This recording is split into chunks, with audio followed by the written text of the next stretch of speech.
বিসমিল্লাহির রহমানির রহিম। Hello everyone, আসসালামু আলাইকুম। তোমাদের B2 যে চট্টগ্রাম বিশ্ববিদ্যালয়ে উপ-ইউনিট রয়েছে সেটার পরীক্ষা শর্ট, সেটার পরীক্ষা শেষ এবং এমনকি ফলাফলও প্রকাশিত হয়েছে।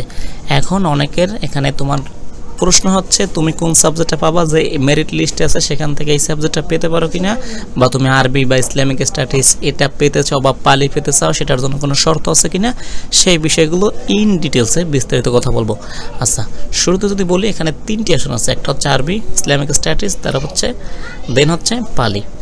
আসন সংখ্যার ক্ষেত্রে আসলে আরবি হচ্ছে 120টি, ইসলামিক স্টাডিজ 120টি এবং পালি হচ্ছে 85টি। মোট আসন আছে এখানে 325টি। বুঝতে পারছো? এখানে আরবি এবং ইসলামিক স্টাডিজ সমপরিমাণ সাবজেক্ট আছে। আচ্ছা, এটা তো এখানে শেষ। এখন যাদের এখানে মেরিট আসছে বা ভালো 1 থেকে 500-র মধ্যে বা 600 এরকমও যেতে পারে, এগুলো আমি এখানে অনুমান করে বলতেছি, কারণ এটি যেহেতু এবছরে প্রথম। তোমরা যারা জানো না, এই যে B2 এটা হচ্ছে এবছরে ফার্স্ট চালু হয়েছে। এর আগে চট্টগ্রাম বিশ্ববিদ্যালয়ে B ছিল এবং B1 ছিল। এবার এই B2 উপ-ইউনিটটি নতুন করে শুরু হয়েছে, তো এই কারণে বলা যাচ্ছে না আসলে কত দূর যায়, তবে 500 প্লাস যাবে এতটুকু আমি শিওর। এই 325টা আসনের জন্য 500 প্লাস যাবে। এখন তুমি বলতে পারো কিভাবে যাবে। এখানে যারা চান্স পেয়েছে না, তোমাদের তো এখনো বি ইউনিটের রেজাল্ট দেয় নাই। এখানে ম্যাক্সিমাম স্টুডেন্ট এখানে বি ইউনিটে চান্স পাবে। বুঝতে পারছো? তো এখানে যে কলেজের স্টুডেন্টগুলো পরীক্ষা দিয়েছে, ওরা তো এখানে পড়ার আগ্রহ খুবই কম। ওরা যদি বিতে মানে যেটা জেনারেল মানে একদম ভালো সাধারণ যেটা আছে বি, সেখানে চান্স পেলে, সেখানে একটা ভালো সাবজেক্ট পেলে সেখানে চলে যাবে। আবার ডি ইউনিটে চান্স পেলে, ডি ইউনিটে একটা ভালো সাবজেক্ট পেলে কলেজের বিশেষ করে স্টুডেন্টগুলো সেখানে চলে যাবে।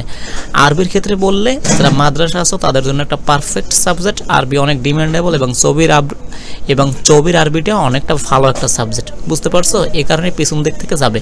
আচ্ছা, যে শর্তগুলো একদম সিম্পল শর্ত, যেগুলো হচ্ছে আরবি পেতে হলে তোমাকে কি এই যে আরবি অ্যান্সার করতে হবে মাস্ট, এটা আর কি। আর 7 তো অবশ্যই তুমি পেয়েছো, তোমার এখানে মেরিট লিস্ট আসছে, এগুলো তো প্রকাশ হয়ে গেছে। যারা আরবিতে অ্যান্সার করছো আরবি পাবা, এটা আর কি শর্ত। তারপর ইসলামিক স্টাডিজ, এখানে কোনো শর্ত নেই, যেগুলো নাম্বার তোমাদের এখানে রেজাল্ট চলে আসছে, তোমরা এই শর্তগুলো মানে ন্যূনতম যে 7 বা 6 এবং 7 এগুলো তোমরা অলরেডি পূরণ করে ফেলছো, আমি জানি, নাহলে তোমাদের এখানে ভালো একটা পজিশন আসতো না। আচ্ছা, পালির ক্ষেত্রে অবশ্যই পালি অ্যান্সার করতে হবে এবং তোমরা এগুলো জানো এবং এগুলোতে অ্যান্সার করছো। আচ্ছা, যেটাই এখন যদি বলি কাদের কোনটা নেওয়া উচিত, যারা কলেজ থেকে আসো, তুমি যদি আরবি পাও, হ্যাঁ, আরবি না নিয়ে বা যখন চয়েস দিবা তুমি ইসলামিক স্টাডিজ নিবা, কারণ আরবির তুলনায় তোমার এটা সহজ হবে। তবে সাবজেক্টের দিক থেকে ইসলামিক স্টাডিজের থেকে আরবিটা অনেক ভালো, অনেক ডিমান্ডেবল। তবে যারা আরবি না জানো তাদের জন্য কষ্ট হবে।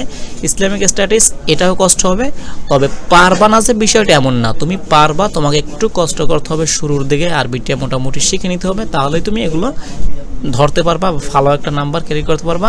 যারা পালি আছে ওরা তো বুদ্ধিস স্ট্যাটিস বা পালি, এটা তো ইজিলি ওদের জন্য এটা স্পেশাল, ওরা তো এটাতেই পড়বে। এবং এই দুটি আরবি এবং ইসলামিক স্ট্যাটিস এখানে তো পড়ার কোনো প্রশ্নই আসে না, বা ওখানে ওরা পড়বেও না। বুঝতে পারছো? বা পারবেও না, ওদের জন্য খুবই কঠিন হবে। এটাই আর কি। যারা কলেজ থেকে আসো তাদের জন্য ইসলামিক স্ট্যাটিস, যারা মাদ্রাসা থেকে আরবি সেরা, ভাই সেরা চবির আরবি, এটাই আর কি। আর কোনো প্রশ্ন থাকলে সেগুলো করতে পারো। অবশ্যই আমি মনে করি 500 প্লাস যাবে বা 600 যেতে পারে, সেটা দেখা যাবে। এটা যেহেতু ফার্স্ট ইউনিট, একটু অপেক্ষা করতে হবে ধৈর্য নিয়ে। কারো কাছে প্রশ্ন করলে এগুলো অ্যান্সার ফ্রিকুয়েন্টলি তুমি পাবো না। Thank you all.